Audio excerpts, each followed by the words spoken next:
മലയാളത്തിന്റെ മഹാനടനായ മമ്മൂട്ടിക്ക് പത്മഭൂഷൺ അവാർഡ് പ്രഖ്യാപിച്ച കാര്യം ടെലിവിഷൻ ചാനലിലൂടെ അദ്ദേഹം അറിഞ്ഞത് ഈ സമയത്ത് ഞങ്ങളിവിടെ ഉണ്ടായിരുന്നു എന്നുള്ളത് ഒരു യാദൃച്ഛികതയായി.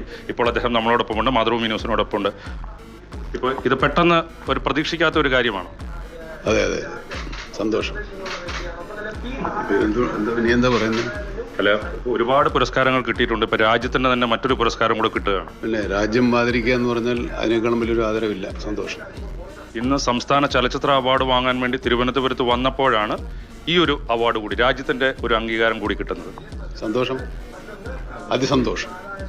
മലയാളികളോട് മൊത്തത്തിൽ പറയാനുള്ളത്? എനിക്ക് സന്തോഷമാണ്, നിങ്ങൾക്കും സന്തോഷമായില്ലേ?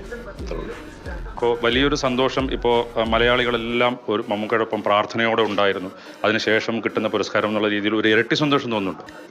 നിങ്ങൾ സന്തോഷം കൂട്ടിക്കണ്ട, കുറേ ഇനിയും കൂടുതൽ എല്ലാവർക്കും സന്തോഷം ഉണ്ടാകുന്ന രീതിയിലുള്ള പുരസ്കാരങ്ങൾ കിട്ടട്ടെ എന്ന് ആശംസിക്കുന്നു. സന്തോഷം, സന്തോഷം. പോരെ, അപ്പോഴും സന്തോഷമായി.